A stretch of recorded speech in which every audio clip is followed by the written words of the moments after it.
오늘 본문의 말씀을 통해서 보이지 않는 것에 주목하는 방법이라는 제목으로 함께 하나님의 말씀을 나누겠습니다. 보이지 않는 것에 주목하는 방법이라는 제목입니다. 우리 인간은 오감을 통해 세상을 인지하고 또 파악합니다. 시각, 청각, 후각, 미각, 그리고 촉각까지 이 오감을 통해서 세상을 인지하지요. 그러면 이 오감 중에서 가장 큰 영향력을 가지고 있다라고 생각하는 것은 무엇입니까? 조금씩 사람마다 생각이 다를 수는 있겠지만 거의 대부분의 사람들이 아마 눈, 시각이다라고 이야기할 것 같습니다. 우리 속담 중에도 눈이 몸의 구할이다라는 그런 표현이 있지요. 그만큼 눈이 중요하고 또 절대적인 영향을 미친다는 것을 의미합니다. 그러나 이처럼 큰 영향력을 미치는 바로 이 눈 때문에 때로는 진짜 보아야 할 것을 보지 못하는 경우도 종종 있습니다. 말 그대로 눈에 보이는 대로만 판단하고 생각하기에 보이는 것 그 너머에 있는 것을 보지 못하는 일이 생각보다 참 많이 있습니다. 사실 가만히 생각해 보면 눈에 보이는 것보다 보이지 않는 것이 더 중요한 가치를 가지고 있는 경우가 참 많이 있지요. 사랑, 우정, 신뢰, 믿음 등등 이와 같은 가치들은 사실 눈에 보이지 않습니다. 딱히 어떤 기준이나 도구로 측량하기도 어렵죠. 하지만 그럼에도 불구하고 이와 같은 가치들을 우리는 아주 중요하게 생각합니다. 눈에 보이는 것 그 이상으로 말이죠. 오늘 함께 읽은 18절의 말씀, 성경은 이렇게 말씀합니다. 우리가 주목하는 것은 보이는 것이 아니요 보이지 않는 것이니 보이는 것은 잠깐이요 보이지 않는 것은 영원함이라. 우리가 주목해야 하는 것은 보이는 것이 아니라 보이지 않는 것이다 라고 분명히 말씀합니다. 오늘 말씀에서 주목하다라는 이 표현이 나왔는데 스쿠페오라는 이 헬라어 표현은 집중하다, 주의하다, 신경 쓰다 라는 뜻도 함께 가지고 있습니다.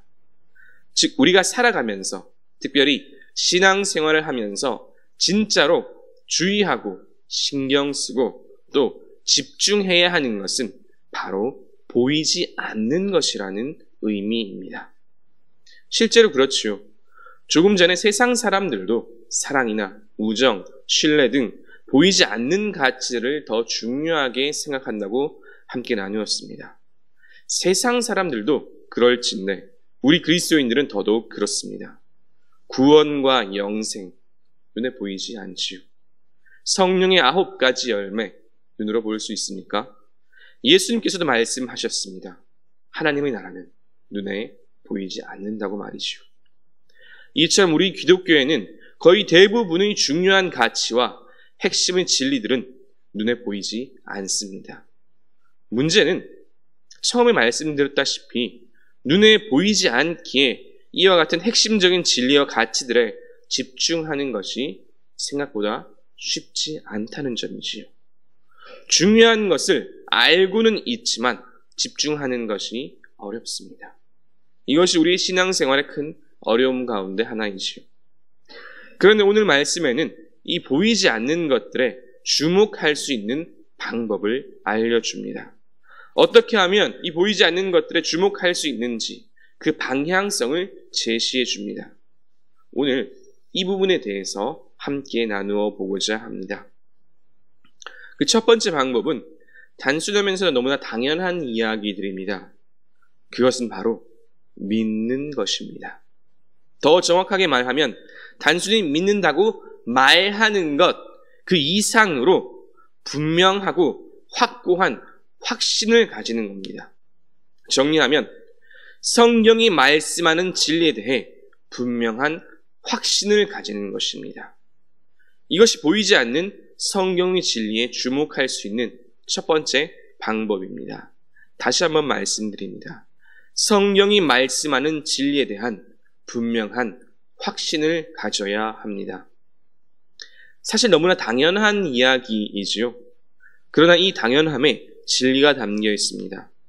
믿지 않는데 어떻게 주목할 수 있고 또 집중할 수 있을까요? 오늘 말씀 13절도 이를 아주 분명하게 말씀해 줍니다.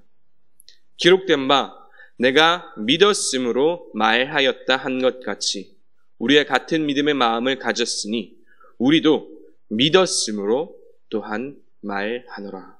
아멘. 우리도 믿었으므로 또한 말하노라. 사도 바울은 고린도 전후서라는 편지를 통해 고린도 교회 성도들에게 우리가 반드시 알아야 할 교회의 여러 가지 질서들과 나아가 구원과 영생의 진리를 선포하였습니다. 그가 어떻게 그렇게 자신 있게 이와 같은 말씀들을 전하고 또 선포할 수 있었을까요? 우리도 믿었으므로 또한 말하노라. 그는 이 복음의 진리를 믿었습니다. 믿었기 때문에, 확신하기 때문에 이 모든 것들을 고린도 교회 성도들에게 전해주고 말해줄 수 있었던 것입니다. 보이지 않는 것에 주목하기 위한 가장 핵심의 요소는 누가 무엇이라 해도 결국 믿는 것입니다. 알고 믿는 것이 아니지요. 믿고 아는 것입니다. 보이기 때문에 믿는 것이 아니라 믿기 때문에 볼 수 있는 것입니다. 보이지 않는 것에 주목할 수 있는 두 번째 방법은 낙심하지 않는 것입니다. 사랑하는 성도 여러분, 낙심하면, 실망 가운데 있으면 보이지 않는 것에 주목하기가 참으로 어렵습니다. 거의 불가능합니다. 낙심 가운데 있으면 보이지 않는 것에 주목하지 못합니다. 반대로 보이는 것에 더욱 주목하고 집착하지요. 그렇게 될 수밖에 없습니다. 사람은 그 마음이 무너져 있으면 당장 눈앞에 보이는 것, 그런 것들에 의지하려 합니다. 눈에 보이는 사람을 의지하려 하고 돈을 의지하려 하고 현실의 여건에 집착하게 됩니다. 이처럼 눈에 보이는 것, 여기에 의지하고 현실에 집착하게 되는 것, 이와 같은 것들을 미연에 방지하고 예방할 수 있는 방법이 있다면 무엇일까요? 그것은 다름 아닌 낙심하지 않는 것입니다. 16절 말씀. 그러므로 우리가 낙심하지 아니하노니 우리의 겉사람은 낡아지나 우리의 속사람은 날로 새로워지도다. 아멘. 그러므로 우리가 낙심하지 아니하노니.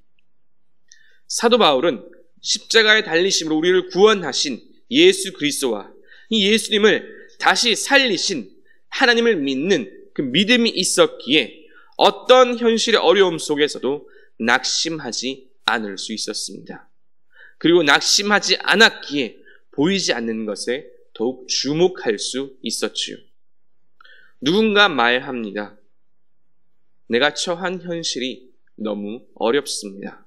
너무 고통스럽습니다. 그래서 하나님을 바라보기가 참 힘듭니다. 하나님을 믿기가 너무 어렵습니다. 이렇게 이야기합니다. 실제로 이렇게 말씀하시는 분들이 참 많이 있지요. 지금 내 당장 이 현실이 어려워서 예수님은 나중에 믿겠다고 말이죠. 그런데 사랑하는 성도 여러분, 어려움을 겪기로는 누구보다 바울이 더 많은 어려움을 겪지 않았을까요? 현실을 바라보고 만약에 낙심할 요소를 찾아본다면 그 누구보다도 더 많이 낙심할 수 있었던 사람이 아마 사도 바울이었을 것입니다. 선교 여행을 하는 중에 그가 얼마나 많은 일들을 겪었습니까? 나중에 고린도후서 11장에 나오지요.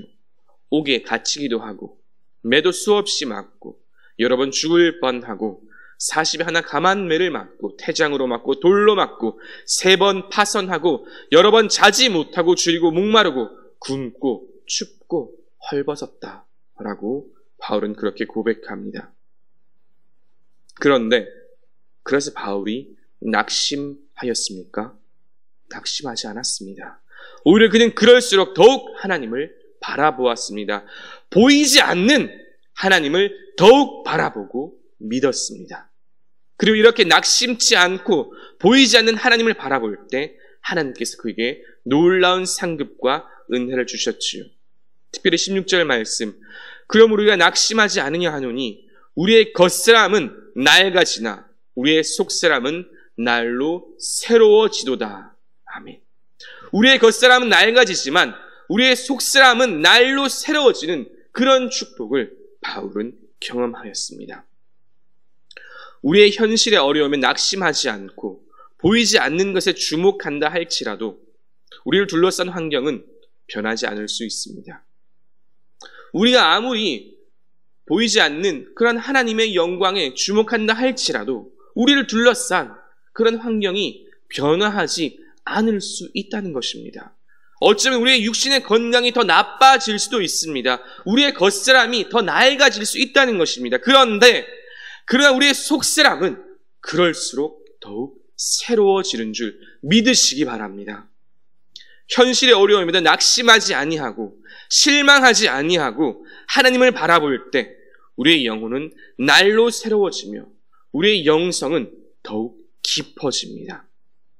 보이지 않는 것에 주목하여 이처럼 더욱 깊어지는 이 영성의 축복을 다 누리시는 저와 여러분 되시기를 주님의 이름으로 축원합니다. 보이지 않는 것에 주목하는 세 번째 방법은 영원한 영광을 기대하는 것입니다. 영원한 영광을 기대하는 것입니다. 사람은 자기가 기대하는 것에 자신의 가진 바를 겁니다. 이 역시 당연한 이야기이지요. 요즘 주식시장이나 혹 비트코인 시장들이 안 좋다는 그런 이야기들을 많이 합니다. 그런데 불과 2, 3년 전 정도만 하더라도 그러한 시장들이 소위 성장하는 시장이었죠. 너도 나도 투자라는 이름으로 뛰어들었습니다. 왜 뛰어들었을까요? 당연히 나름대로 기대하는 바가 있었기 때문이겠지요. 그러나 아시는 대로 그와 같은 것들은 영원할 수 없습니다. 잘못된 것에 기대를 하고 자신의 삶을 건다면 그 결국은 말 그대로 끝장날 수밖에 없지요. 그러면 우리가 진짜로 기대해야 할 것, 그리고 그것이 가지고 있어야 할 가장 중요한 요소가 있다면 무엇일까요? 그것은 너무나 당연하게도 영원함입니다. 아무리 좋은 것이라도 끝나버리면 말 그대로 끝이잖아요. 오늘 말씀도 이 점을 아주 분명하게 말씀해 줍니다. 17절, 18절 말씀입니다. 우리가 잠시 받는 환난에 경한 것이 지극히 크고 영원한 영광의 중한 것을 우리에게 이루게 함이니 우리가 주목하는 것은 보이는 것이 아니요 보이지 않는 것이니 보이는 것은 잠깐이요 보이지 않는 것은 영원함이라. 눈에 보이는 것은 아주 잠깐 있다가 사라져 버리지만 눈에 보이지 않는 것은 영원합니다. 그러면 이처럼 눈에 보이지 않는 영원한 것들 중에 가장 중요한 것, 가장 중요한 것은 또 무엇일까요? 당연하지요.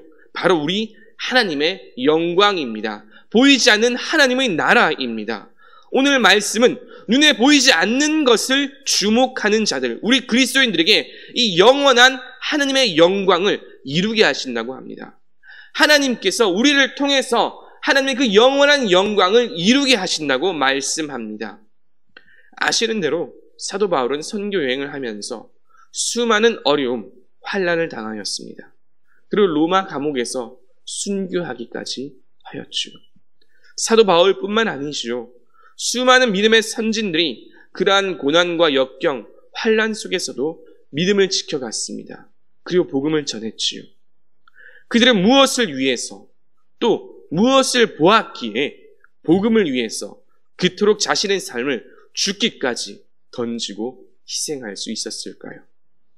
바로 영원한 하나님의 영광 때문입니다.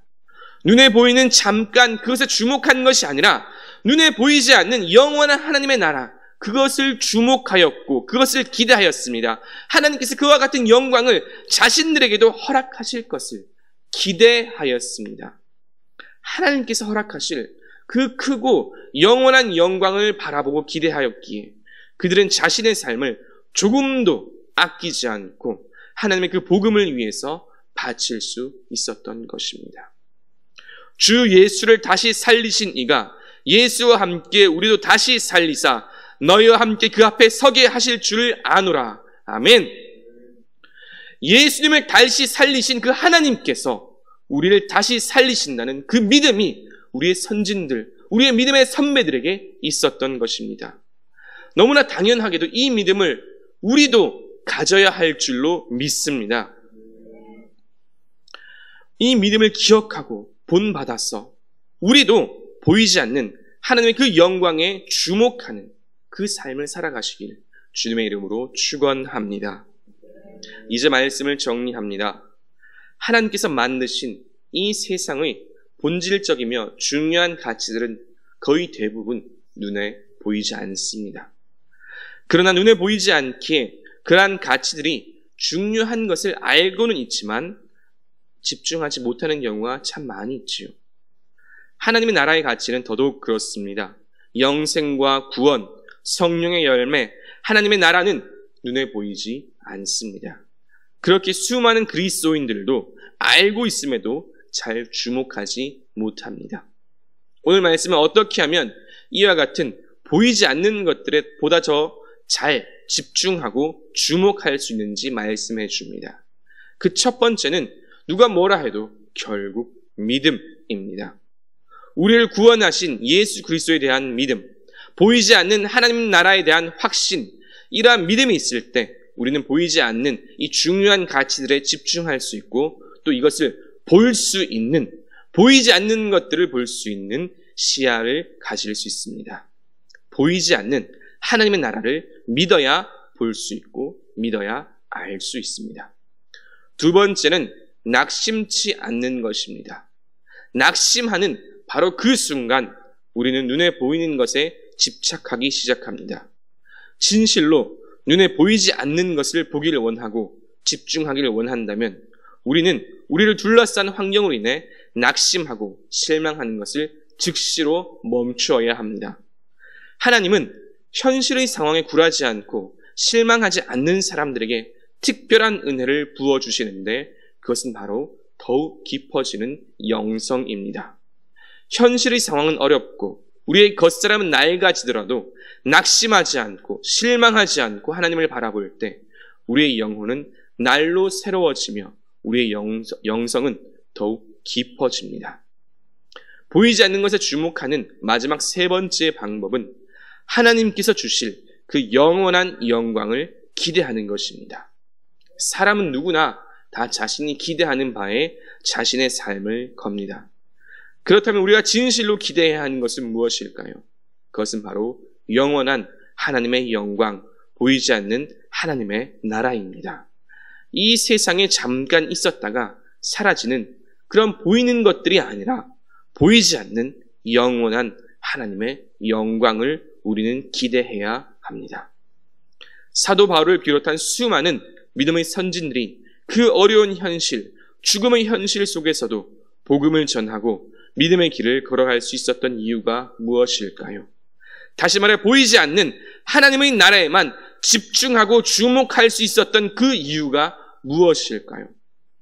하나님께서 부어주실 그 영광을 기대했기 때문입니다. 예수 그리스도를 다시 살리신 하나님께서 우리도 다시 살리시고 또 하나님의 그 영원한 영광을 주실 것을 기대했기 때문에 그들은 복음을 위해 보이지 않는 하나님의 그 나라를 위해 살아가고 또 죽을 수 있었던 것입니다. 사랑하는 성도 여러분, 오늘의 현실을 살아가는 우리도 이 눈에 보이는 답답한 현실이 아니라 눈에 보이지 않는 저 영원한 하나님의 영광, 그것을 기대하며 살아가시길 주님의 이름으로 축원합니다. 말씀을 생각하시며 찬송가 545장 함께 찬양 드리시겠습니다.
이제는 우리를 구원하신 예수 그리스도의 은혜와 아버지 하나님의 그 크신 사랑과 언제나 함께 하시며 인도하시는 성령 하나님의 그 교통하심이 오늘의 현실에 낙심하지 않고 보이지 않는 하나님의 그 큰 영광과 하나님의 나라를 기대하며 또 소망하며 살아가길 다짐하는 모든 주의 자녀들과 그 삶 위에 이제로부터 영원토록 함께 하시길 간절히 축원하옵나이다. 아멘.